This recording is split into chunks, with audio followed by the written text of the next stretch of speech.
الحمد للہ رب العالمین والعاقبۃ للمتقین۔ السلام علیکم ورحمۃ اللہ وبرکاتہ۔ ناظرین کرام، دنیا کی زندگی آزمائشوں سے بھری ہوئی ہے۔ کبھی انسان غم میں مبتلا ہوتا ہے تو کبھی پریشانیوں کا شکار ہو جاتا ہے، کبھی قرض کا بوجھ اسے بے چین کر دیتا ہے اور کبھی دل کو سکون نصیب نہیں ہوتا۔ تو ایسے ہر مشکل وقت میں ایک مسلمان کا سب سے بڑا سہارا اللہ تعالیٰ کی ذات ہے۔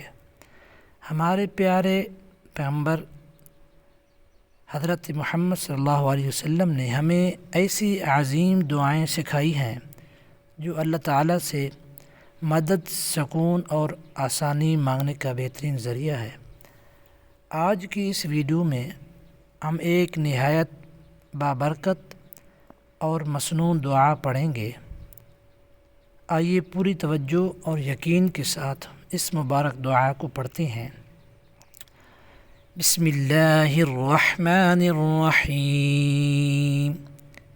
اللہم انی اعوذ بک من الہم والحزن واعوذ بک من العجز والکسل واعوذ بک من الجبن والبخل واعوذ بک من غلبۃ الدین وقہر الرجال۔ اے اللہ، میں غم، پریشانی، عاجزی، سستی، بزدلی، بخل، قرض کے بوجھ اور لوگوں کے ظلم سے تیری پناہ مانگتا ہوں۔